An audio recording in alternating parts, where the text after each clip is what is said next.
Detroit Become Human was produced over a period of 4 years. Here in Paris, we have a team of about 180 people. And to that, we need to add also all the outsourcing with our partners in the Philippines, in China, Vietnam, and in India. So when we started working on this story, I had to imagine where Kara was built. And for whatever reason, the city of Detroit came very quickly to my mind because it had already an incredible story by itself of history and themes. So we traveled there with the team, and we were really moved by what we saw, and we could really feel the desire to fight and really be born again. And we just continued this curve, this growth, and just imagine what Detroit would be like if the android industry was, using these huge factories to build androids there. A very strong element in Detroit is that there's a lot of industrial wasteland and a lot of nature too, and for us, the graphic designers, it was an incredible playground. The destroyed zones which we wanted to preserve, we appropriated them to turn into something else. Then in the areas that needed to be rebuilt, we were able to imagine our Detroit of the future. We didn't want to make a science fiction universe, but a world of anticipation. If we chose science fiction, we could have imagined flying cars, extraterrestrials, but those things are very far from our current everyday life. Anticipation is more about gleaning from our contemporary reality, the one we know, because Detroit is set in 2038, and 2038 is tomorrow. The difficulty we had was sticking to reality.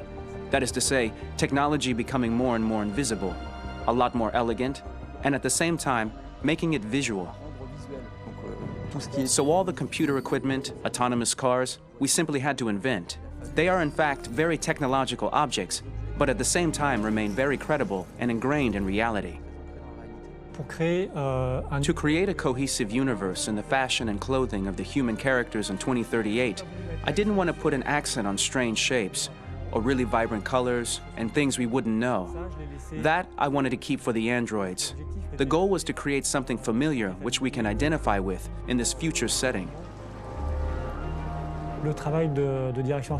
Working on the artistic direction for the androids was a bit special because this is a project about the place they could occupy in the human world. It was out of the question for them to be too beautiful or too perfect. They had to correspond to every social class, rich and poor. Inspired by everyday utilitarian clothes, I brought a modern touch by adding dynamic display surfaces, the armband we can see on the side, the triangle on the front and back, an LED. Like that, there's no confusion. Wait. You're sending an android? All right, ma'am. We need to go. You can't do that. Why aren't you sending a real person? Once we cast the actors, we travel to meet them in order to scan their faces. We record the structure of their face with the scan. And we record the colors and patches of skin with photography. Once we have this information, we will use this as a basis for modeling and creating the characters. The artist will make it more realistic, but will also enrich it. He will propose ideas which we will develop together. Finally, we will have a character with character who corresponds to the project and the world. When the actors come to Quantic Dream, we show them the design, what their image will be, and what they will look like in the game. This extra information gives them another dimension and color to connect with emotionally. It helps them think about how to play their character. Your mission. That's all you care about, huh? You should consult a professional who can help you. Beat it, you hear me? Get the hell out of here!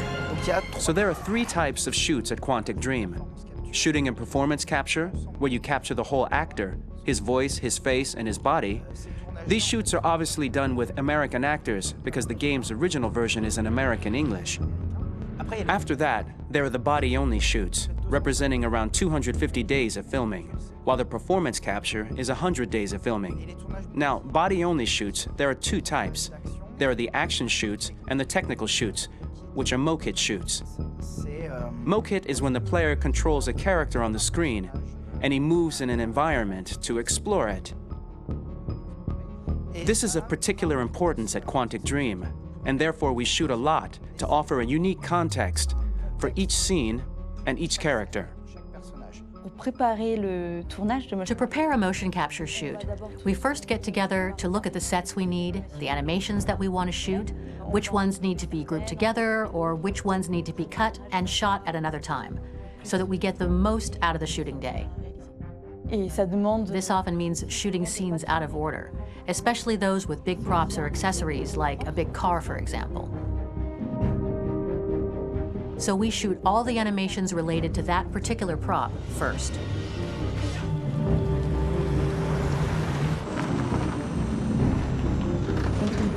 The biggest challenge for the mocap team was shooting a Spider-Man mo-kit. We had to build a wall and attach an actor to a harness with cables so we could pull him up and render him climbing. The shooting on this game took about, I would say, more than a year, between 1 and 2 years, with about 300 actors on set. So it's quite a massive production. But so much happened on this set, between the stunts and the shootings with a little girl and all these great actors that we had. It was really a very, very memorable journey for the team and for myself. Today, Detroit has over 37,000 animations. When we retrieve the motion capture data, it's just a cloud of points, which represent all the markers worn by the actors.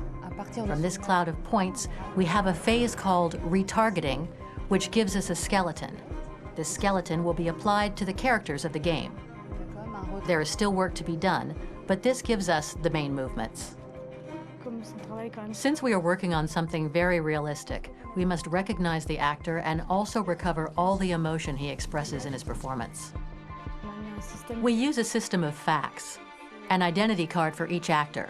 We make the actor do a whole range of facial expressions. Then we recover all the expressions and paste the animations on a puppet that Jan has prepared. I then recover and refine these poses. I might stretch the lip, re-inflate a cheek, tiny details that make the finished product really capture the actor. Because of the nature of our mocap system today, when we receive the animations, we're missing eye movements, and so the character has that dead look. He really has no eyes, so then it's a big part of the work for the animators to find the regard of the actor in relation to his position, in relation to the body, etc. It was crazy when I saw the newest model for Kara, because they've been working on it, and this was the first time I literally jumped in my seat. It not only looked so much like me, it was the fact that it looked so lifelike. It wasn't that it looked just like it was a camera, it was something else, you know, but it looked alive. It's exciting, and it's kind of terrifying. Game after game, we learned the rules of optics and filming, and our goal with Detroit Become Human was to have cameras that would actually emulate the optics of a real physical camera. So basically dealing with real-world imperfections was our main task, and just to make cameras look as real as we can. Once the animations are shot and processed by the animation department, integrated and polished, we film them. That is to say, we really do a mise en scène, as in cinema. The real difficulty of our job is to know if these cameras are telling us something. Are they in the emotion of the scene? Do they describe exactly what the action must convey, what must be felt? The most important challenge for me was one of the final scenes where Marcus decides to start the revolution and go to the battlefield. Very quickly, we imagined this to be a huge sequence shot. We wanted the feeling of a cameraman running behind us while showing Marcus, the androids who help him, the person shooting at us, etc. Above all, it was necessary to say to oneself, this scene is very violent but does not glorify war. On the contrary, that war is something improbable and absurd. It was really a fun challenge. The idea was to say we have 3 characters. We would like each of them to have a specific cinematography. We wanted Kara to be much more filmed with some kind of handheld camera, to have something very living, very breathing. For Connor, we wanted something very cold and very perfect. And for Marcus, we wanted something epic and spectacular. So it was about the filming, but it was also about the photography.